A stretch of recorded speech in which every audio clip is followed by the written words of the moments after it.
Well, we are in a very complicated situation. Basically, the IDF destroyed most of Hamas military capability. The remaining main forces are in Rafah, the Rafah brigade. We assume that the leadership of Hamas is there, many of the hostages, and the IDF is moving step by step, taking control of Rafah. Yesterday, the IDF said that out of the 4 battalions, it destroyed 2, and the other 2 are also pretty damaged. So the estimate is that within a few weeks, the Rafah brigade will be destroyed. Now, the IDF basically destroyed all production capabilities of Hamas inside Gaza, and also by controlling the Egyptian border on the Gaza side, are able to prevent the oxygen of Hamas, which is basically bringing munitions and capabilities from the Sinai Peninsula into Gaza. So it seems that we are reaching a point where Hamas will be destroyed as a military entity. The big question is, are we going to reach the leadership? When is it going to happen? And the biggest question of all is Lebanon.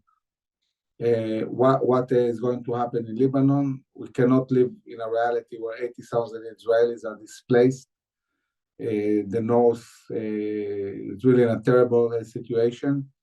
And it seems very hard to see a diplomatic solution that will bring Hezbollah to withdraw from South Lebanon according to Resolution 1701. Basically, we had a tragic event where 8 combat engineers, soldiers in one APC that was full of explosives, they were on their way to destroy a tunnel. This APC was hit by an anti-tank missile, and the explosion was huge because of the amount of explosives inside the APC. So it ended tragically with all 8 soldiers dead. But when I look at the big picture, the overall maneuver that the IDF has been doing in the last 8 months in Gaza, amid thousands and thousands of anti-tank missiles that were shot on tanks and APCs, there are maybe 4 or 5 events where this actually did a meaningful damage. It means that really the technologies that are installed on the armored forces of Israel and the ability to fight are overall very, very good. Yes, it's a war. Yes, there will be casualties. But overall, I think that the IDF is operating in a very good way that eventually will bring the destruction of Hamas. Definitely, Hamas leadership is on the run, hiding in tunnels. I would assume that reaching the leadership will be mainly based on human intelligence. I think that there is a price, by the way, on the head of Sinwar. And I think there will be a moment where people in the Palestinian society in Gaza will say, that's it. These guys have brought nothing but misery to Gaza, and will be willing to hand them to Israel. I think that closing on Rafah has a big chance on really shortening this timetable, but it's crucial to really deal with the leadership of Hamas. The Israeli soldiers have encountered in Gaza was pretty shocking. Almost every single house in Gaza is connected to terror, whether it's to terror infrastructure, meaning it's connected to tunnels. What impressed me is that it took minutes to the tanks and APCs to reach the point.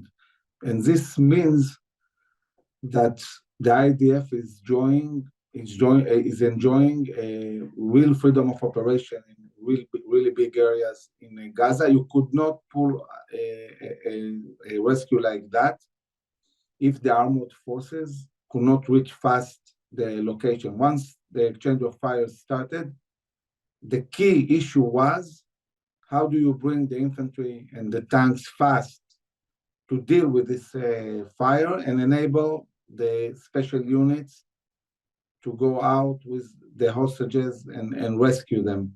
So this is very, very connected. In order to really be able to do such an operation, you need to be very close to the area. You have to be overall in control of the area around this neighborhood, and you have to really be able to bring the forces that are supposed to defend the Special Operations Unit and the hostages once they extract them from the house. Thanks to the excellent ground troops that we have inside Gaza Strip, our landing and our loading of the 3 hostages lasted less than 1 minute.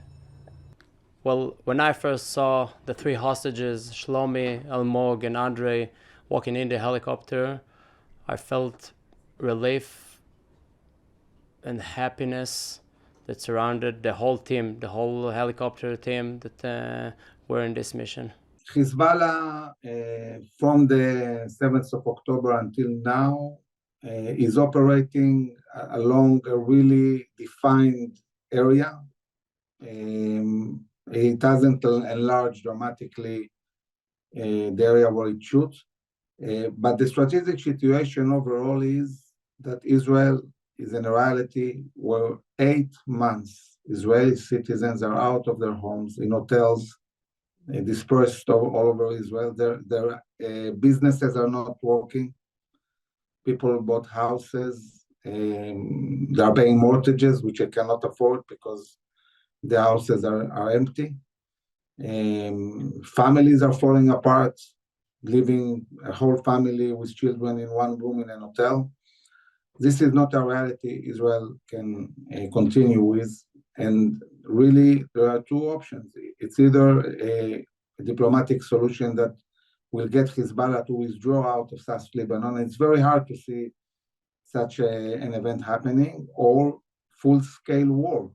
And I am assuming, looking at the reality as it is now, that the cabinet will have to take a decision in the coming weeks to change completely the situation in the north, and that you cannot do this change without a full-scale war and a ground incursion into South Lebanon to destroy Hezbollah in South Lebanon and really create the environment needed to bring back the citizens. The citizens are saying clear-cut, we are not coming back.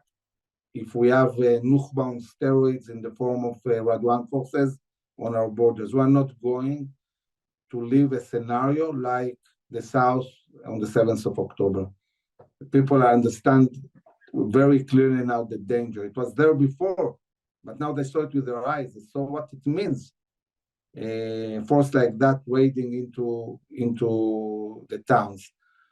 So I think we're in a very, very, very defining moment. And unfortunately, without American leadership, without willingness to use force, without threatening Iran and Hezbollah, America is leaving Israel no choice but to go to war and fight and restore security to the north. Israel has been hitting Hezbollah 8 months. The situation in the south of Lebanon doesn't look anything like it was 8 months ago. Many of the Hezbollah units have retreated around 10, 12 kilometers north. The chain of command of Hezbollah in South Lebanon has been hit severely. Hezbollah doesn't have at present a lot of capabilities to attack on the ground. Israel, as it was 8 months ago. Yes, there will be shooting to Tel Aviv. Yes, it's going to be hard, but we need to win this war. I mean, if we don't do that, we are going to lose all the north of Israel. We cannot afford that. So we understand the challenge, and it's not a small challenge, but also Lebanon needs to understand the price for forcing Israel to go to a war and willing to be under control of Hezbollah. And I think that this is going to be devastating for Lebanon.